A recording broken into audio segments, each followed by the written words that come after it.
ذكر المحامي النغنوشي. رؤيتك يا مصطفى. عشنتي سأل عنك. عن جد؟ طلع كيف بيحمر خدوده. רועי סיפר שאתה לומד פסיכולוגיה תואר שני בתל אביב. עבודה קשה, אבל הרבה סיפוק. אז תמיד ידעת שאתה... גיי? אתה רוצה שאני אביא לך פיתה? סיפרת למישהו? בבית אף אחד לא יודע עליי. رح نمرق الاشي مع بعض. هيك ما كنتش متريح بهالبلاد اللي ما بتعرف الله. איך אתה חושב המשפחה שלך תגיב אם יגלו מה אתה עושה פה בלילות? אם יחשדו בך שאתה משת"פ?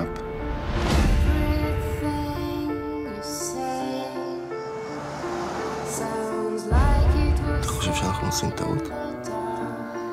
לא מרגיש פה טעות.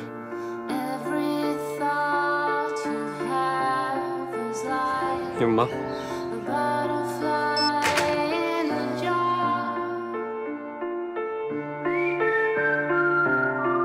אפשר לעזור לכם? מחפשים את נימר משראוי, הבנו שהוא גר כאן. זה מה שחסר לי עכשיו. פלסטיני מזדיין שאין מה להפסיד שמסתובב חופשי בתל אביב. חוץ ממך לא נשאר לי פה כלום. תעזור לי. עד כמה אתה באמת מכיר אותו? מה אתה מנסה להגיד? אתה לא יכול לשכוח איפה אתה חי. לא!